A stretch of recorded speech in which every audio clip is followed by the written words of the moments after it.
నా పేరు షాహినా అండి. ఏంటి ఎలా ఉందండి జగన్ గారి పరిపాలన? ఎలా ఉంటాం ఏంటండి, ఓ జగనన్న నిన్ను పండబెట్టి కుర్చీలో పండబెట్టి అన్నట్టుగా ఉంది. ఇంకో 2 నెలలు ఆగండి, ఓపిక పట్టండి అందరూ. అదే సాంగ్ వచ్చిందిగా, నిన్ను కుర్చీలో పండబెట్టి ఓ జగనన్న నిన్ను కుర్చీలో పండబెట్టి ఇంకంతే అయిపోయింది. ఇంకా పండబెట్టమే లేదు, ఇంకా అయిపోయింది. అంటే అంత వ్యతిరేకత ఉందంటారా జగన్ గారి మీద? అవునండి. ఏమున్నాయి ఇప్పుడు, అసలు ఏముంది? నిత్యమైన సరుకులు ఆపేశాడు. అప్పుడు చంద్రబాబు నాయుడు గారు ఉన్నప్పుడు కేజీ కందిపప్పు ఎంత? 50 రూపాయలు, ఇప్పుడు 150. ఏం తింటారండి? కూల్ రేట్లు పెరిగినాయా? లేదు, 200 300.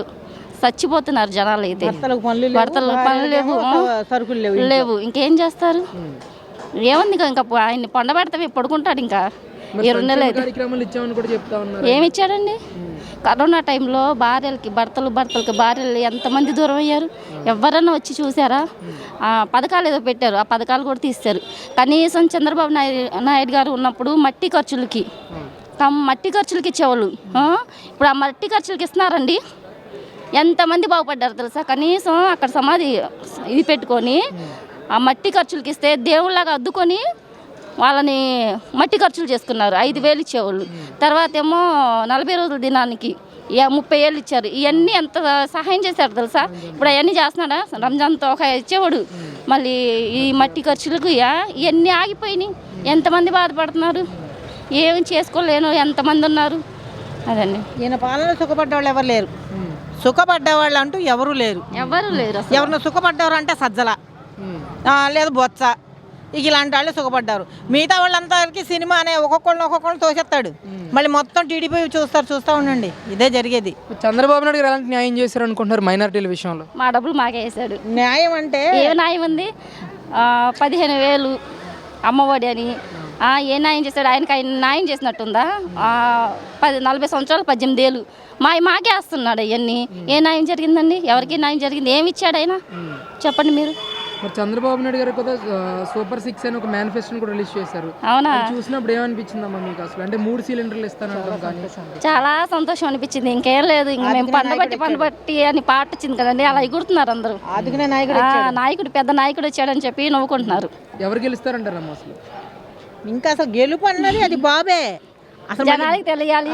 ఇక బాబు తర్వాత ఇంకెవ్వరు లేరు. అస్సలు తిరిగేలేదు ఈసారి. మీ నియోజకవర్గంలో ఎలా ఉంటుంది అంటారు? పెనంబలూరు నియోజకవర్గానికి వచ్చి చాలా బాగుంది. అసలు ఎక్కడెక్కడ కష్టపడుతున్నారు జనాలు, అల్లు పెరుగని నాయకుడు మా బోడన్న. మా అన్నని మించిన వాడు ఎవ్వరు రాష్ట్రంలో లేడన్నారు. అంతే. మా అన్న కుర్చీ కూడా తీసేయాలని చూస్తున్నారు. ఇప్పుడు ఎలా తీస్తారు అలా? అది మేము ఒప్పుకోము కూడా. అది మేము ఈ 4 సంవత్సరాల నుంచి ఎంత కష్టపడుతున్నామో, ఆయన కష్టం ఎంత చూస్తున్నామో, ఎలా ఇద్దలా అవ్వదు. అది ప్రతి బీసీ చిన్నపాటి నాయకుడైనా కార్యకర్త అయినా భుజాన చెయ్యేసి నడుస్తాడు బోడే ప్రసాద్ గారు. కనీసం నువ్వు ఎక్కడన్నా ఆనాడు పెట్టిన ముద్దులే తప్ప ఈనాడు ఎవరినన్నా లోపల రానిస్తున్నావా? నీ పబ్జి గేమ్ ఏంటో, నువ్వేంటో. అసలు నీ ఎమ్మెల్యేలే నిన్ను కలవటానికి రావటం చాలా కష్టం. అపాయింట్మెంట్ తీసుకోవాలంట. ఇది ఎక్కడ పాపం అయ్యా బాబు? మా చంద్రబాబు నాయుడు గారికి కలవాలంటే అపాయింట్మెంట్ అక్కర్లా. డేర్ అండ్ డాషింగ్ నాయకుడు మా చంద్రబాబు నాయుడు గారు.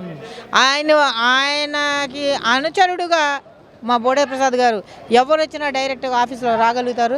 ప్రతి ఒక్కళ్ళని చూసి ఏం మామని వచ్చి పలకరిస్తారు. మీ నాయకుల్లో, మీ మంత్రుల్లో ఎవరన్నా పలకరించేవాళ్ళు ఉన్నారా? మీ ఎమ్మెల్యేలో ఎవరన్నా పలకరించేవాళ్ళు ఉన్నారా? ఏంటా తాగుమోతోళ్ళు, పగలగొడతాలు, ఇరగొడతాలు, సాగు కొడతాలు, ఈ తప్ప మీకు ఏం తెలిసినాయి? వీటన్నిటికీ రివెంజ్ తీరే రోజు దగ్గరకు వచ్చింది. కంగారు పడమాకండి. ఇంకా 2 నెలలు, జస్ట్ 70-75 రోజులు. ఆ తర్వాత అసలేంటో, వసూలేంటో, వడ్డీ ఏంటో, రొక్కం ఏంటో మొత్తం అప్పుడే తేల్చేస్తాం.